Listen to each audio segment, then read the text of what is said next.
Good evening, everyone, and welcome back once again to Vicious Rants. And of course, I'm your host, the one and only, the often imitated, never duplicated backyard superstar Tim Vicious.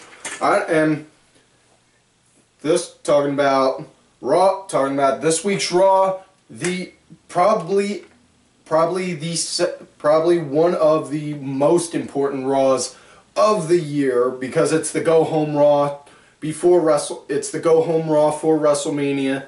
So it's whatever winds up selling. So what they do on there that night is what's going to sell, and if you're going to have more people buy the pay-per-view or not.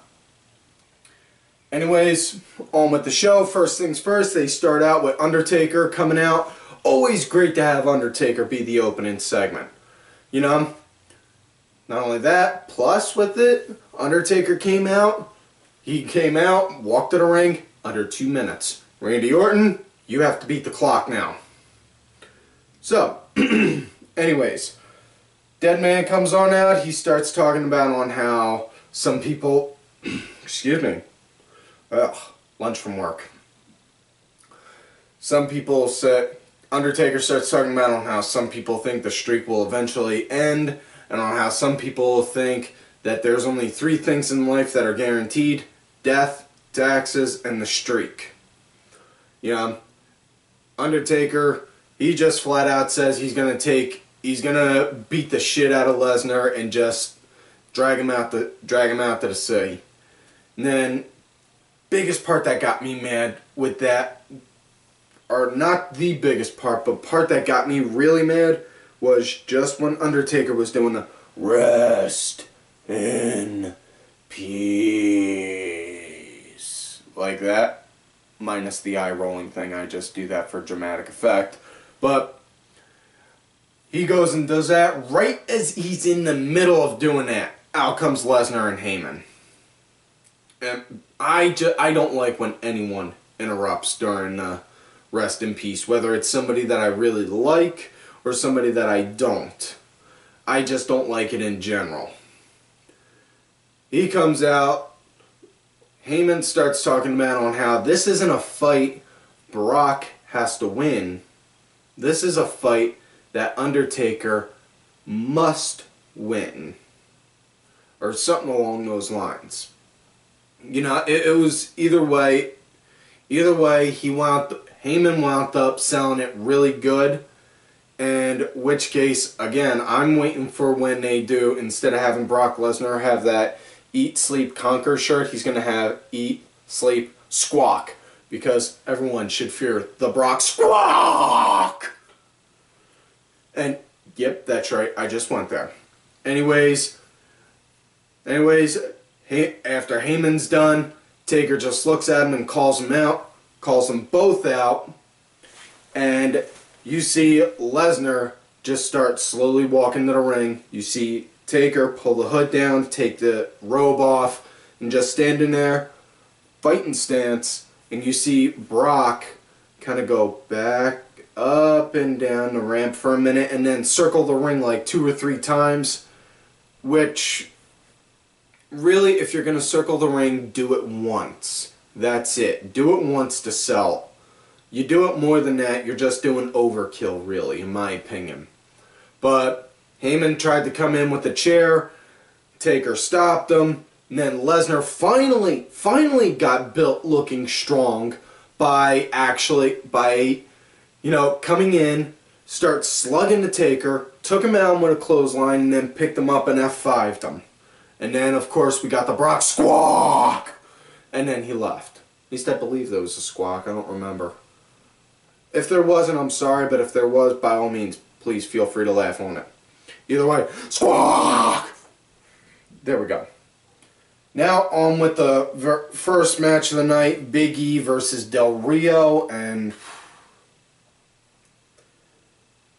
oh, how the mighty have fallen.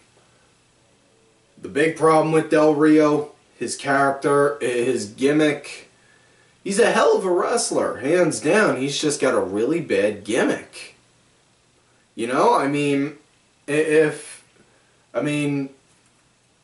he was put in a spot to where he was meant to be billed as like a big main event guy and never got that main event push and stayed there. You know, so what else is there to do? You know, now they got him doing squash matches and jobbing and jobber matches. Not even him jobbing, but him just beating up jobbers. Yeah, squash match. Sorry, long day. Deal with it, if not that. Anyways, Big E was really impressive in the match. Really liked on how he was going with it. You know, it was good, solid back and forth. Was really impressed when Del Rio had the armbar locked on Big E, and Big E grabbed him, picked him up, and then slammed him down. You know, that was just pure God-given strength right there. But in the end, Del Rio got the win. You know, it's next matchup, it was... Oh, wait, this is actually... Here's a big shocker. This is one of two. Yes, that's right, two ST Divas matches. Which means they're definitely trying to hype up something. It's probably some really piss-poor reality show on some entertainment-like network. What could that show be called again? I don't know. Anyways, it was Natalia versus Summer Rae, which case, really good actually. It was glad to see Summer Rae make an on-screen appearance finally and actually make an in-ring debut, what I mean. Yeah, it was pretty decent. I mean, all things considered, for the lackluster women's wrestling for what they call women's wrestling in WWE, it was I mean, it made me raise an eyebrow. That was about it. But worst part of the night came when Summer Rae went to throw herself at Natalya. She was supposed to catch her, put her down. She wound up falling back, and you could see that was your botch of the night. So Sin Cara, you can go ahead and head on home. Anyways, Summer Rae wound up surprisingly getting the win. Wound up surprisingly getting the 1, 2, 3. Wasn't impressed with the finish, but next matchup, it was an 8-man tag match. Usos and Primo and Epico versus Ryback and the Real Americans. And the match itself, did not really like it. I didn't really like it. You know, I mean, wasn't all that impressive. It wound up feeling like just another fucking filler match. I am getting sick and tired of these damn filler matches on Raw every week. How about this for an actual concept? If you're going to have wrestlers get in the ring, instead of having just be random filler matches, instead of having guy A versus guy Q, actually have the matches make sense. You know? I mean, it especially seen as on how the go-home show for WrestleMania. The biggest night in the year for the company, and yet what do? They shit on it.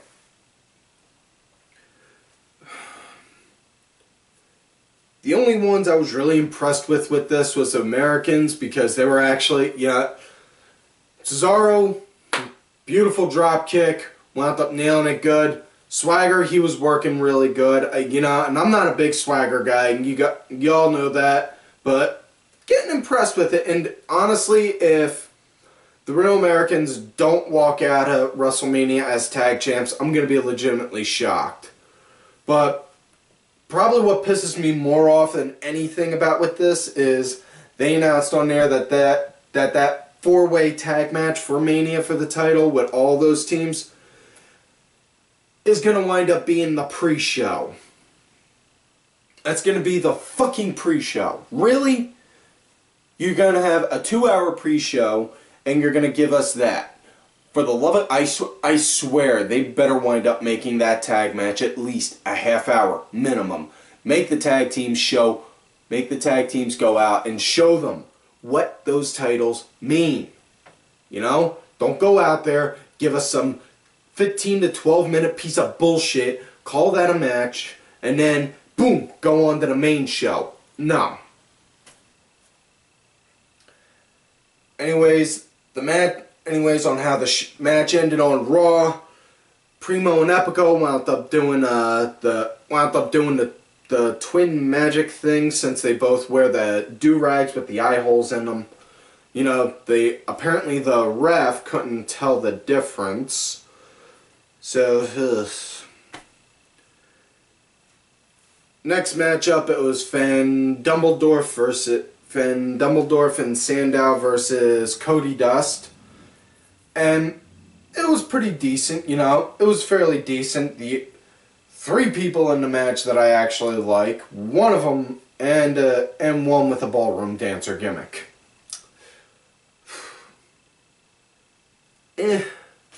That's all I really got to say on that match.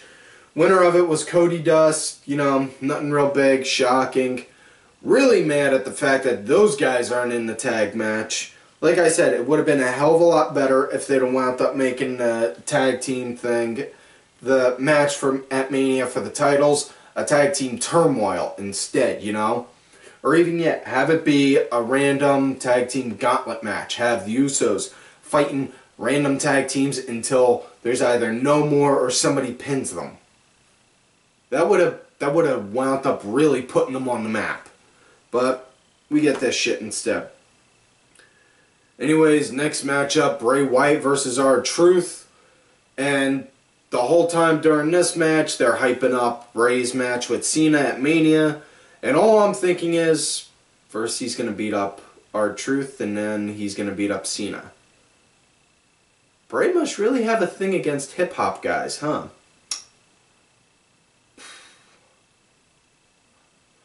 Anyways, fairly obvious who won this one, Bray. And he hit the Sister Abigail. Beautiful thing. It was very beautiful. Truth sold it beautifully. He bounced off the mat, got up, landed on his knees, and then fell down again. And then fell back down. Bray got the 1, 2, 3. After that, he dropped down to his knees. Looked like he was preaching something like this, like was focusing on the Wyatts, and then out of nowhere comes a mysterious third person in a sheep mask, and everyone's just like, huh? And then, next thing you know, boom, out comes Cena. Boom, he reveals himself to be Cena, and then starts going to town on them all. Just as he's about to pick up Bray and hit him with the AA, Bray gets down, crawls out the ring, and just looks like, nice try, nice try. And that was probably the best thing Cena's done in ages, which is saying something considering all the TV time he's got. And then what does he do with such good hype and good build for a match? He winds up getting an interview, not even a whole 20 minutes after that, and makes the god-awful mistake of talking and try and talk and build up the match and shits all over the damn thing. And then says, foots to asses. Really? Johnny boy, I know you gotta be PG, and I'm okay with the show being PG. But in all honesty, you really think saying foots to asses sounds any better than what Dewey's selling with the boots to asses thing? I mean, you might as well just have Dewey come back and say, hey, that's gimmick infringement, and then have 3 times in a lifetime then, you fucking douche. Next matchup, it was the second ST Divas match of the night. It was a Lumberjills match. In which case it was AJ versus Imone. Imone spelled backwards. Yeah, just go ahead, think about that. And the big thing that always pisses me off about when they do the Lumberjill matches, honestly, is the lack of people to fill around the ring. When you're doing a lumberjack match, when you do a regular traditional lumberjack match, you got guys circling the ring all over, so that way, no way they can get out. With this, you had like three or four, when you do the lumberjills, you get like 3 or 4 girls on each side. How's that supposed to stop you? I can pull myself out of a spot with 3 people on me. Guarantee any of those girls could also, and anyone that's not willing to think that, you know, obviously really, even if you're not an educated fan, or you know, or not, even the idiotic fans could comprehend that part. You know, and the biggest part that pissed me off during that match was AJ gets tossed out. Everyone circles around her to toss her back in. You know, the other one gets tossed out. Everyone's just like, oh, hold on. Let her get her space. Let her get up. Really? Why don't you just say on who you want to win? Huh? That was just a bunch of bullshit right there. Anyways, next matchup, it was Kane versus Roman Reigns, and they did a vote. They were pushing for a vote that whole night, saying it's Kane versus one random member of the Shield, and you can vote now doing the WWE app. And well, everyone did their votes. Surprisingly, Reigns won. Everyone was pegging Rollins, especially considering the role Seth's been on lately. You know, but Reigns came out, and then Kane came out, and they were having a good, decent match. Next thing you know, Reigns, just as he's about to go and get that Superman punch in, or not even the Superman punch, it was when he was going to go and do that drop kick from the apron. You know, next thing you know, out comes the Outlaws. They go to try, out come the Outlaws, and then next thing you know, here come the Cavalry with Seth and Dean. And then we get,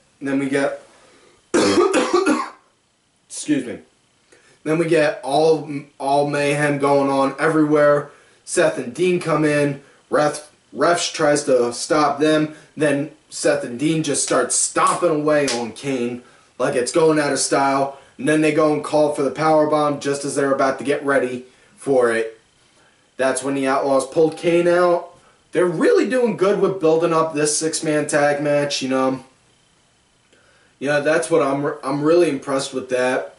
They're also, you know, yeah, it's the Shield. They had a really good solid year. They had a really good solid first year, first WrestleMania spot. Now they're gonna have. I think they really can do this. I think they're gonna really do good with that match. Whether or not they win or lose, completely aside, they're going to wind up doing good, and they're definitely going to cement their spots for when they break up and they go in their own ways. Next matchup, match of the night, Randy No Pants Orton versus Batista Spray Painted Pants. And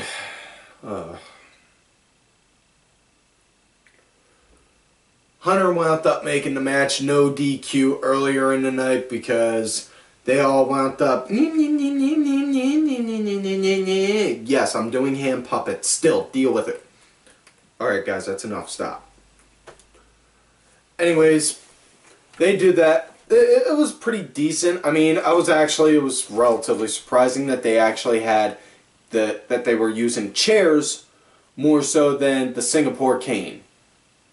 Although it still begs the question, what kind of ring crew just randomly leaves Singapore canes laying around when you're, you know? I mean, it's honestly, unless you got somebody walking down with one, I don't think you should have them just randomly laying around. You know, it doesn't make sense to me. You know, but Hunter was out there. Hunter and Steph were out there also sitting on commentary, calling the match. And then next thing you know, right out of nowhere, and I mean literally right out of nowhere, Daniel Bryan comes out and starts wailing on Hunter while he's doing commentary, and then starts wailing, then takes out Batista, starts working on Hunter again, and then takes out Randy, and then that's on how it ends with Bryan yesing. You know, and honestly, if Bryan does not win, if Bryan does not win the title at WrestleMania, then hands down, he's gonna have to at Extreme Rules, because if he doesn't at Extreme Rules, you know, you thought if people were afraid that there was gonna be riots and the crowds were gonna go nuts when CM Punk did, if CM Punk didn't win the WWE title at Money in the Bank in 2011, just imagine on what he's gonna do. Just imagine how bad the crowds are gonna be then, you know, on that night at Extreme Rules, especially considering it's in his hometown. You know? Alright, well, that's all the time for this week. All the time for this week's video. So, like all normal, don't forget to like the video, subscribe to the channel, go back, watch all the other episodes. Look for me on Twitter at Tim Vicious. Look for my backup account, Tim_Vicious. You know, I get put in Twitter jail every now and again. Can't help it. Also, make sure y'all follow all these cool-ass cats right here on Twitter. My brother from another mother and co-host of Offshoot Radio, James Belmont, JX2001. Make sure y'all look for either Ask Me or him for a link to the newest episode, as well as if you have any questions or if you want to be a guest on the show. That Roxy girl, Vicky Earls, Roxy and Vicky both have their own YouTube channels. Make sure y'all check them out. I am Danny Sunday, Mucky Morris, Helm Rompton 82, Axel Mulligan. Also make sure you look for his other account, Darren Drambles. Look for his blogs on Raw, SmackDown, NXT, as well as his blogs on WrestlingRambles.com about with the 15 greatest moments in SmackDown history. The Sunday Segue was on there earlier this week. Absolutely loved it. Kenny, can't wait to get back on there again. Sometime in the summer, man, definitely. Cranky Asshole, Sinfully Sabrina, Legion Lady Aaron, Oliver Ben, Ollie. I didn't mean to mess up that time machine, man. Also, Just a Stupid Mark. Make sure you also check out Ollie's and Mask Mark's TNA Turnaround. Alright, and like I always tell y'all, you love me great, you hate me.